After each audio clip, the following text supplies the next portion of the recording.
บ้านเฮานะครับสวัสดีปีใหม่น้ำเด้อนะครับผมผู้ใดเดินทางมาจากกรุงเทพนะครับผมที่มาเจ้าภาพเฮา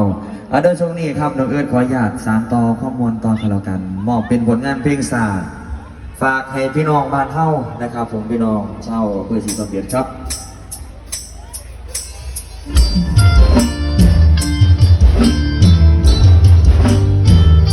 ขอบคุณรถแห่ที่พลังใจด้วยครับมอบความสุขในวันนี้นะครับทีมงานครับผมสองคนหนึ่งคำสัญญาบอกตรงว่า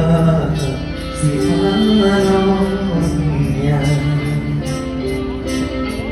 เริ่มต้นกันด้วยความหวังแต่ก็พังด้วยความเป็นจริงฝันเอาไว้ที่ปลายฟ้าแต่โทษชะตาให้โง่บนดินน้ำตากะล้นฝนกะรินถึงเงินดีเดือที่รอเอานั่งเศร้าคนสิ้นหวังอยู่ลำพังด้วยความเหงาหากคนขาดใจเป็นเจ้าก็ยังคงเศร้ากล้าเอา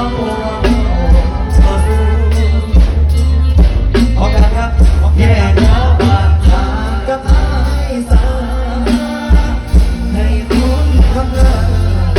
มันเป็นคนชั่วไปโลดเธอลา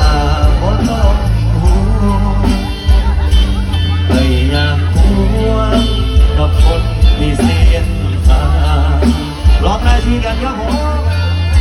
มาส่งเจ้าไว้สาวเดียว